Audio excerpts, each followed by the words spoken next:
Nous vivons aujourd'hui une situation assez incroyable, je dirais même bizarre, où les plus grandes puissances comme l'Amérique, la Chine, l'Europe, avec leur armée, leur économie colossale, dépendent toutes d'une infime portion de mer, le détroit d'Ormuz. Une seule artère capable de faire vaciller la planète entière. Nous allons découvrir dans ce cours comment cette fragilité mondiale est en rapport étroit avec notre fête, le Shevish El Pessah, la fête où on célèbre l'ouverture de la mer Rouge. En effet, nous nous trouvons aujourd'hui la veille du Shevish El Pessah, la fête dont on célèbre l'ouverture de la mer après la sortie d'Égypte. Et une question s'impose naturellement, pourquoi un miracle tellement bouleversant? Pourquoi Dieu a choisi de briser totalement les lois de la nature, les lois de la physique, alors que les bénis Israël pouvaient passer tout simplement sans même traverser la mer? Et en vérité, les sages nous proposent une interprétation extrêmement intéressante. C'est qu'il ne s'agit absolument pas ici d'un secours par rapport aux Égyptiens, mais d'une nécessité métaphysique de faire passer le peuple juif au milieu même, au cœur de la mer. Car de la même façon que dans la genèse de l'histoire, le troisième jour de la création du monde, Dieu a poussé les eaux pour laisser la place à la terre sèche, et bien pareil, lors de la création de Yetziat Mitzrayim, la naissance du peuple, et bien Dieu a poussé l'eau pour laisser naître le peuple juif. Le sens de nos sages est de dire que la sortie d'Égypte est une réinterprétation, une réplique de la création de l'homme. Si lors de la Genèse il s'agissait de la création de l'individu, eh bien la sortie d'Égypte c'est la création du collectif.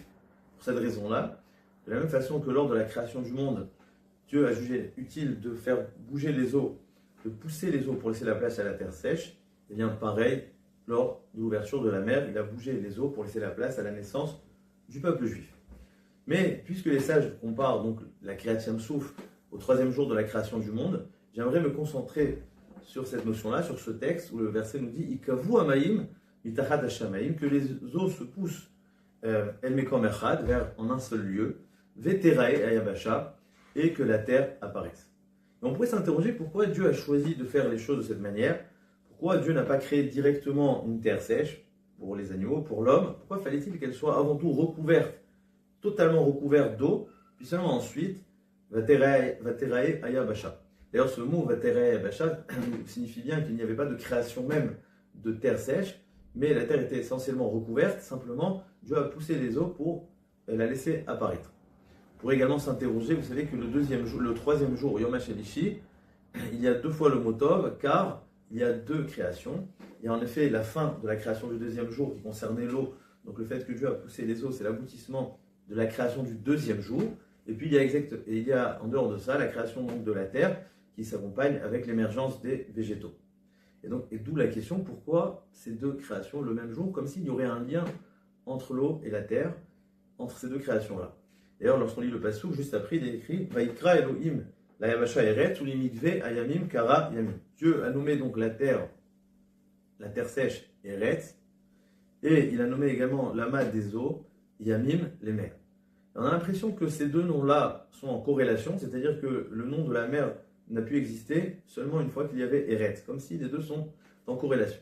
Alors toutes ces interrogations nous mènent à dire une idée extrêmement fondamentale et essentielle qui va nous éclairer l'idée de l'ouverture de la mer.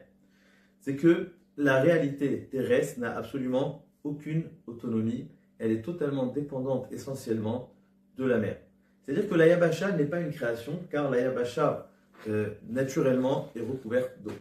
La Yabasha, ça exprime, comme on le sait, la matérialité, l'eau exprime la spiritualité, et c'est une façon de nous dire qu'il ne peut pas y avoir de matérialité sans spiritualité. La terre n'a pas lieu d'être si ce n'est qu'il y a de la spiritualité, et donc Dieu, quand il a poussé les eaux, c'était un moyen, une façon d'offrir à l'homme un espace pour que lui-même va créer cette spiritualité. C'est-à-dire que l'homme, par son travail personnel, va reproduire ce schéma-là de l'eau qui recouvre la terre, cette fois-ci non pas par l'eau, mais par le travail de l'homme. Donc en d'autres termes, Dieu a poussé l'eau pour laisser un espace à l'homme de devenir lui-même spirituel.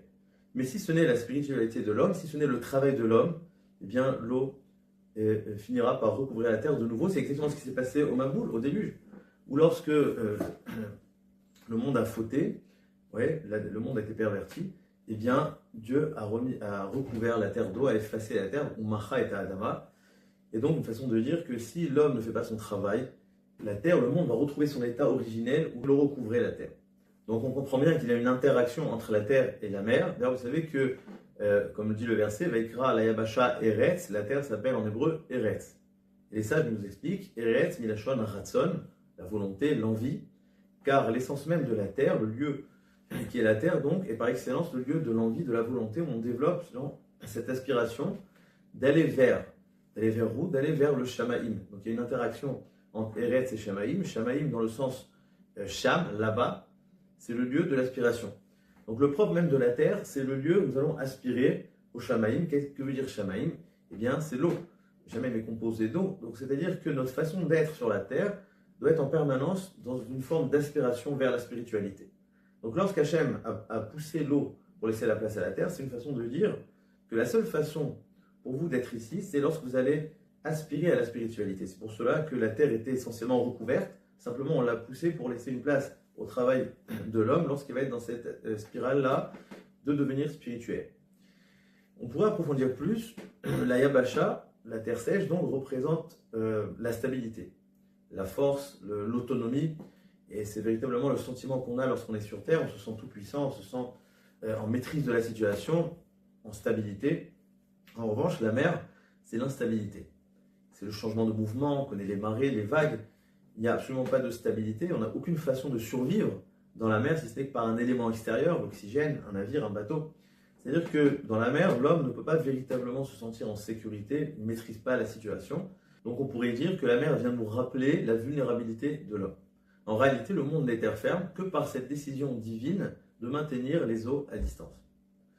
Et c'est ça qui va nous expliquer la différence entre les béné Israël qui sont passés dans le Yam Souf et les Mitzrim, car les béné Israël qui ont traversé la mer ont développé une croyance totale, une émouna, ils se sont totalement remis entre les mains de Dieu. Et donc à ce moment-là, Dieu a reproduit ce qui s'est passé lors de la création du monde, de pousser les eaux pour laisser la place à l'homme, et pas n'importe quel homme, un homme qui se remet totalement à Dieu, qui est sorti d'Égypte, qui a vu toutes ces macotes-là, et qui a pris conscience de la grandeur du divin. Contrairement à cela, les Mitzrim, lorsqu'ils ont traversé la mer, qui était déjà ouverte, pour eux, ils expriment ces dimensions de Yabasha, de toute puissance. Ils se pensaient totalement solides, totalement stables, tout puissants. Par eux, se prenaient pour un dieu. Et donc pour eux, lorsqu'ils sont passés dans cette Yabasha, ils étaient avec ce sentiment d'orgueil, de toute puissance. C'est précisément ça qui a fait que l'eau, tout simplement, a retrouvé sa nature. Et en fait, pourquoi je parle de ça? Parce que ça me fait penser justement à la situation d'aujourd'hui, vous savez, où le monde occidental, il bâtit toute sa puissance par ce sentiment de solidité, par sa technologie, par son armée, par son économie. On a le sentiment que plus on est riche, et bien plus le sol sous nos pieds est solide.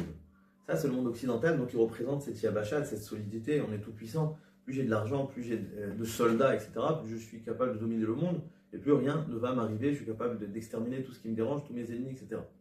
Et aujourd'hui, il se passe quelque chose d'incroyable, c'est qu'une tension sur une infime partie de la mer, partie pas plus large que 33 km, à peine visible sur la carte, qui s'appelle le détroit d'Ormuz, eh bien, est en mesure de déstabiliser le monde entier.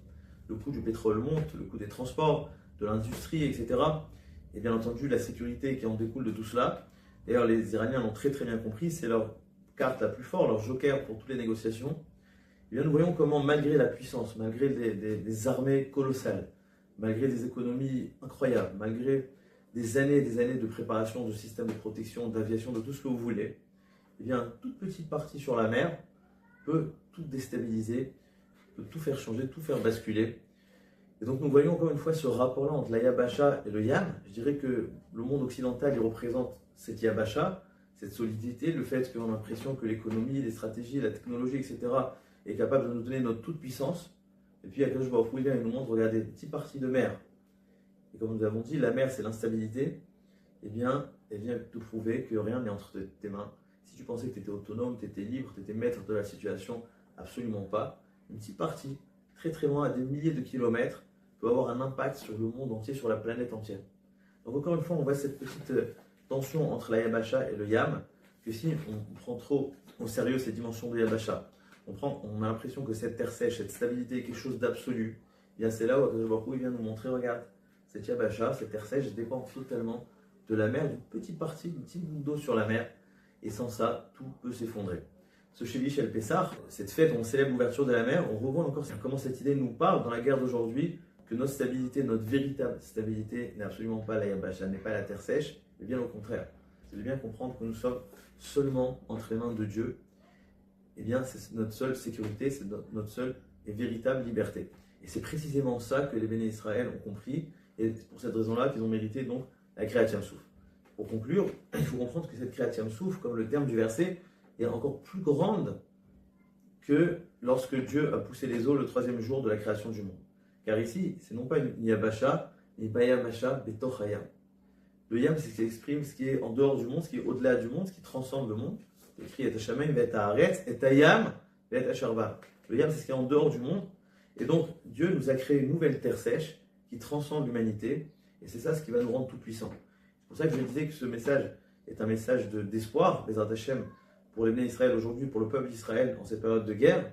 C'est que le Kriyat Yam Souf, ce jour-là où nous avons traversé la mer, on a été appelés les Ivrim, comme dit le Maharal, à partir de ce jour-là, car nous avons été envers et Tayam, nous avons traversé la mer, nous avons transcendé le monde, nous avons créé ce rapport intense, étroit, entre la Yabasha et la mer, Yabasha Betochayam, ce rapport où même lorsqu'on est dans une Yabasha, on est totalement entre les mains de Dieu.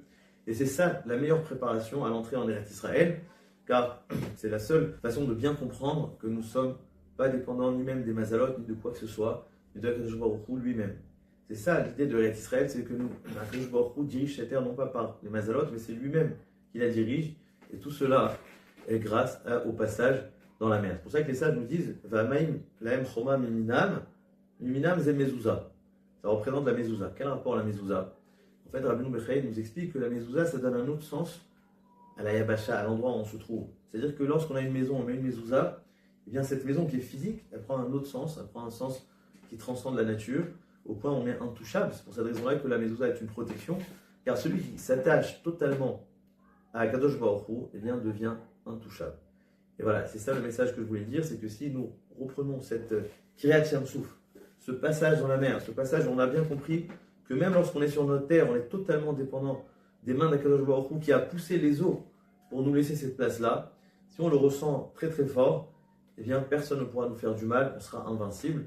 C'est ce qu'on souhaite, Bezrat Hashem, très bientôt de gagner cette guerre et de voir le Mashiach le plus vite possible. Chag Sameach.